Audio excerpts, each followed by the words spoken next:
like the physiological immune system, which builds because of good nutrition, enough exercise, adequate rest. The psychological immune system also needs a little bit of building. Welcome to today's episode of how to build the psychological immune system. The ability to build the psychological immune system depends on our ability to process, manage, and deal with the small frustrations, the irritants, the challenges, the problems that creep into everyone's life. Two Oxford University researchers have coined an interesting term called prevalence inflation. Prevalence inflation is when people are mistaking everyday stress and a little bit of challenges as mental health conditions requiring interventions. They go further and say that because of mental health awareness, which has been so rampant in the last decade or so, there is an accurate reporting of mental health symptoms. But they also argue that because of Instagram, TikTok, and constant discussion of mental health, many a time regular conditions which would have been otherwise faced are being exaggerated. They give examples. A little bit of anxiety is now being termed as anxiety disorder.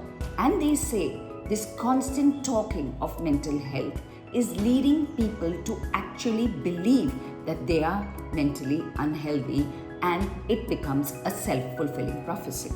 In today's episode of how to build the psychological immune system, I believe there are three things I would do.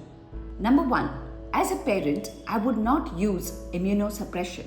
What do I mean? I would allow my child, and I would hope you would allow yours, to go through the challenges that life offers. The teasing, the exclusion, the emotional slights, the pain, the hurt, that unfortunately is a part of day-to-day living and to me builds character.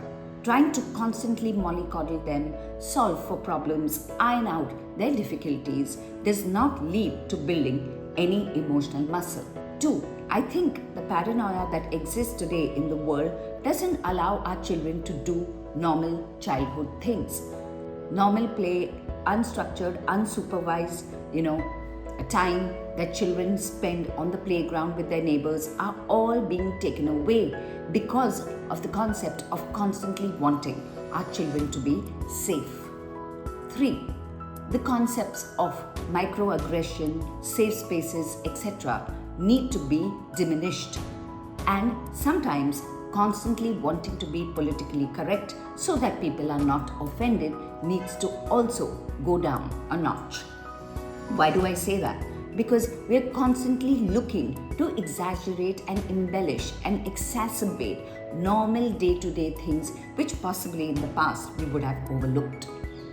So it's time to break this bubble-wrap generation and allow them to face real-world challenges, having them not constantly run away into these so-called safe spaces, allowing them to face challenges and distress and not constantly look to label it as mental health conditions, and allow the youth to go through the rigor of what makes actually for character. If you like what you hear, please do hit the like button, please do share my video, and of course continue to write to me at varkha@varkhacholani.com. Till next week, it's goodbye and thank you.